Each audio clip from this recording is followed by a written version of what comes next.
ગામ સારસાના પટેલ હરજીભાઈની માં હેતબાઈને કાર્તિક વદી 8મી અગાઉ 3 દિવસથી શ્રીજી મહારાજે દર્શન દઈને કહ્યું જે તમને 8મી રાત્રિએ 2 બજે તેડવા આવશું, માટે તમે તૈયાર થઈ રહેજો ને જે કાંઈ દાન પુણ્ય કરવું હોય તે કરી લેજો.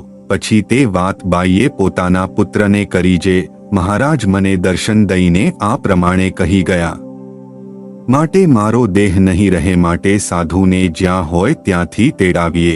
ત્યારે બીજે જ દિવસે સુરતથી સાધુનું મંડળ તેડાવ્યું. તેથી સદ્ગુરુ સ્વામી માધવચરણદાસજીનું મંડળ તથા બીજા સંત પણ આવ્યા.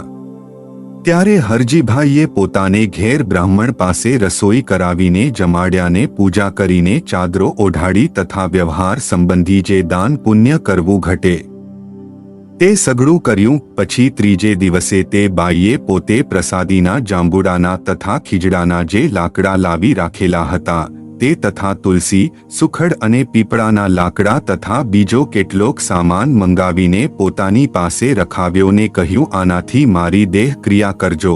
પછી રાત્રિને સમયે બધા સગા સંબંધીને ઉઠાડીને વાતચીત કરીને ધીરજ દીધી તથા સત્સંગ દૃઢ રાખવા કહ્યું. પછી 2 ઘડી મૂર્તિમાં જોડાઈ ગયા.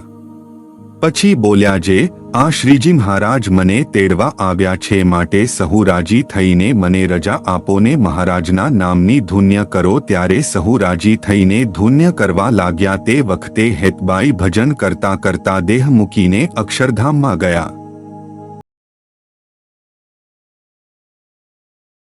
જય સ્વામિનારાયણ.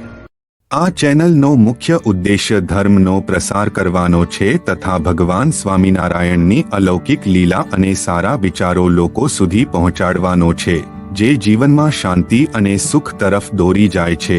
આ ચેનલ પરથી જે પણ ધનરાશિ પ્રાપ્ત થશે તેમનો ઉપયોગ સમાજ સેવા, ગૌસેવા તેમજ લોક ઉપયોગી કાર્યોમાં થશે. ચેનલ સહજાનંદ ગાથા સબસ્ક્રાઇબ કરો, વિડિયો લાઇક કરો અને હા, તમારા મિત્રો સાથે શેર કરો.